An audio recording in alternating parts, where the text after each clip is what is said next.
Assalamualaikum warahmatullahi wabarakatuh.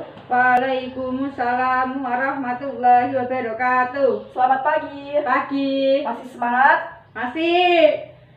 Oke, perkenalkan, nama kakak Putri Sunisa dari KSR PMI Unit Yayan Kudus. Nah, di sini kakak mau menyampaikan materi tentang kepemimpinan. Sebelumnya ada yang tahu atau mempelajari tentang kepemimpinan? Belum. Oke. Dalam setiap kelompok, grup atau organisasi, kepemimpinan itu merupakan salah satu faktor yang penting. Kepemimpinan yang akan mempengaruhi kelompok di dalam mencapai tujuan. Cara seseorang memimpin dapat membawa kelompok atau organisasi tersebut ke arah keberhasilan atau ketidakberhasilan dalam mencapai tujuan yang ditetapkan. Oke, materi sudah saya share ya. Iya. Silakan dibuka.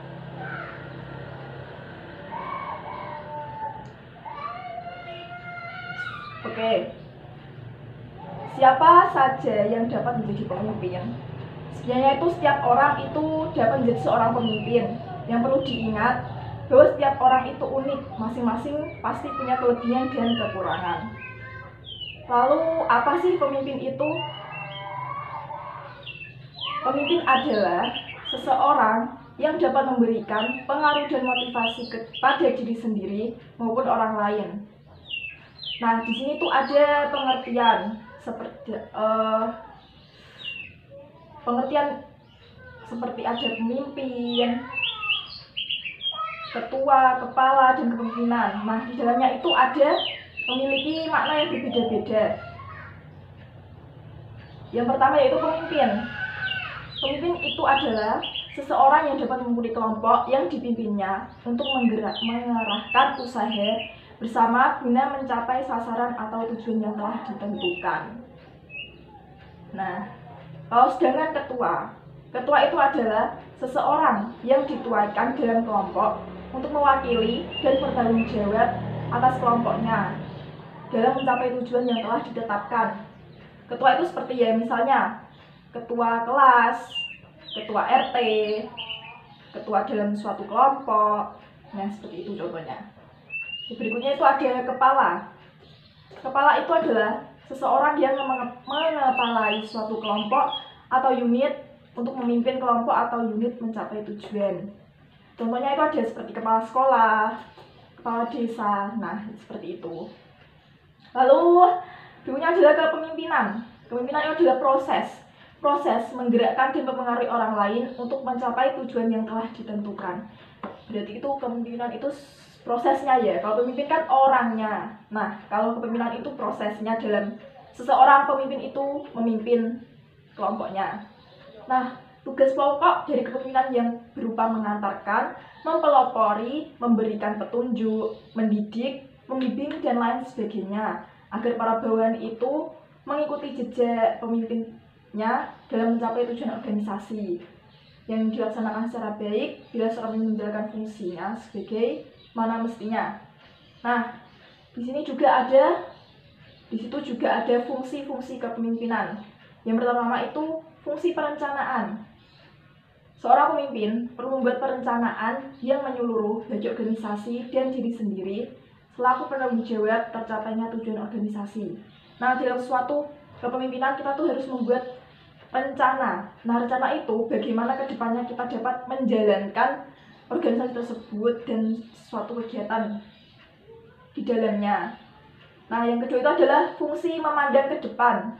Seorang pemimpin yang senantiasa memandang ke depan berarti akan mampu meneropong apa yang akan terjadi serta selalu waspada terhadap segala kemungkinan. Jadi itu kita harus antisipasi dari sekarang itu kita harus dari perencanaan tadi, jadi kita dapat memandang untuk kedepannya kita tuh harus bagaimana. Nah, yang ketiga ada fungsi pengembangan loyalitas, yaitu pengembangan kesetiaan ini tidak saja di antara pengikut, tetapi juga para pemimpin tingkat rendah dan menengah dalam berorganisasi. Nah, yang keempat itu adalah fungsi pengawasan. Pengawasan itu merupakan fungsi pemimpin untuk senantiasa meneliti kemajuan pelaksanaan rencana.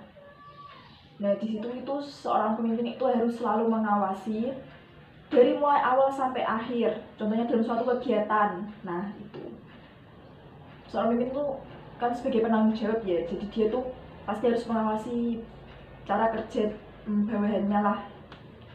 Nah, yang kelima itu adalah fungsi mengambil keputusan. Dalam mengambil keputusan, pemimpin tidak mudah dilakukan. Oleh sebab itu, pemimpin yang menunda untuk melakukan pengambilan keputusan, bahkan ada yang tidak berani mengambil keputusan. Nah, seorang pemimpin itu juga harus tegas dan juga berani dalam mengambil keputusan. Contoh dalam musyawarah. Dalam musyawarah kan itu ada pendapat yang berbeda-beda. Nah, bagaimana seorang pemimpin kita harus mengambil keputusan yang baik dan semaksimal mungkin, dan itu bisa berpengaruh baik untuk kedepannya lah. Nah, yang keenam itu ada fungsi pemeliharaan.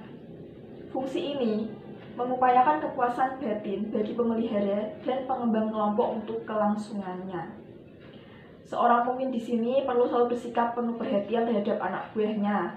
Pemimpin juga harus memberi semangat, membesarkan hati, pengaruhi anak buahnya agar rajin bekerja dan menunjukkan prestasi yang baik terhadap organisasi. Nah, itu salah satu upaya atau fungsi seorang pemimpin ya dalam pemeliharaan itu. Jadi dia tuh harus memberikan contoh, harus merangkul anak buahnya agar tetap mau bekerja, memberikan semangat agar tidak kocar-kacir lah intinya. Yang ketujuh, fungsi menjalankan tugas. Pemimpin juga harus konsisten menjalankan tugas dan tanggung jawabnya untuk mencapai tujuan yang ditetapkan. Nah, pemimpin itu juga harus tanggung jawab ya dengan tugasnya dalam menjalankan tugas. Karena itu dia kan penanggung jawab ya, jadi dia tuh nggak boleh kayak seenaknya gitu loh. Nah, di sini juga ada tipe-tipe dalam kepemimpinan. Yang pertama, kepemimpinan diktatoris. Pemimpin yang dengan menggertak, menguasai. Ada tipe pemimpinnya seperti itu, ada. Jadi dia tuh ya sebagai penguasa gitulah. Yang kedua, pemimpin otokratis. Pemusatan otoritas dan pengambilan keputusan pada pemimpin. Nah, itu tuh ya seperti tadi, seperti dalam musyawarah. Tuh, pemimpin dalam musyawarah. Yang ketiga ada pemimpin birokratis, yaitu pemimpin berdasarkan peraturan.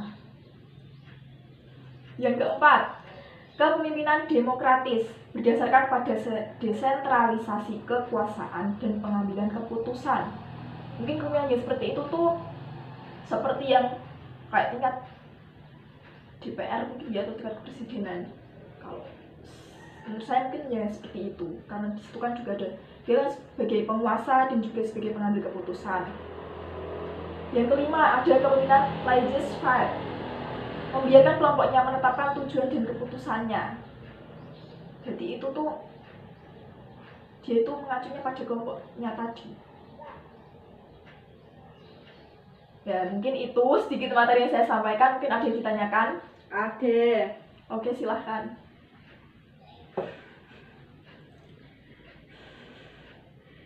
Perkenalkan, nama saya Wahyu Puji Lestari. Saya mau bertanya, sebagai pemimpin bagaimana sikap kita menghadapi rekan kerja yang egois dan mementingkan diri sendiri? Gimana ya? Kalau menurut saya, mungkin kita tuh ajak dia bicara dengan baik-baik.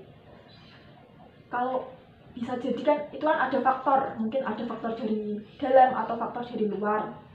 Kalau faktor dari dalam itu mungkin dia ada yang tidak suka dalam lingkup tadi, dalam lingkup kerja kan.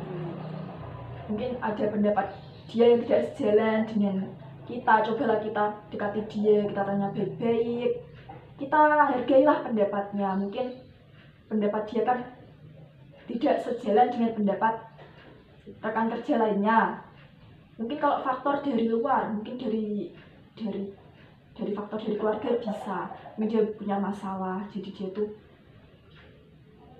gimana ya, atau mungkin sikap bawaan yang mementingkan diri sendiri.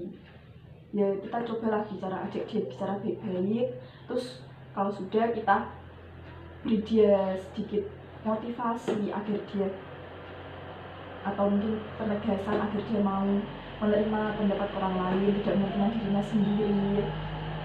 Ya pokoknya melakukan evaluasi lah. Kita sebagai pemimpin itu harus bisa merangkul rekan kerja kita agar dia tidak melencong isinya apa sih melencong ya? Enggak. Ya pokoknya itu agar dia tuh bisa sejalan lagi dengan kita gitu. Sudah itu saja. Yes. Mungkin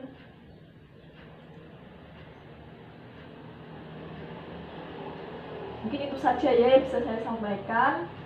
Kurang lebihnya mohon maaf apabila ada salah kata, salah dalam penyampaian tugas, dalam penyampaian materi, atau ada yang belum paham, bisalah tanyakan nanti di belakang. Kita akhiri pembelajaran hari ini dengan bacaan Alhamdulillahirabbil alamin. Wassalamualaikum warahmatullahi wabarakatuh. Waalaikumsalam warahmatullahi wabarakatuh.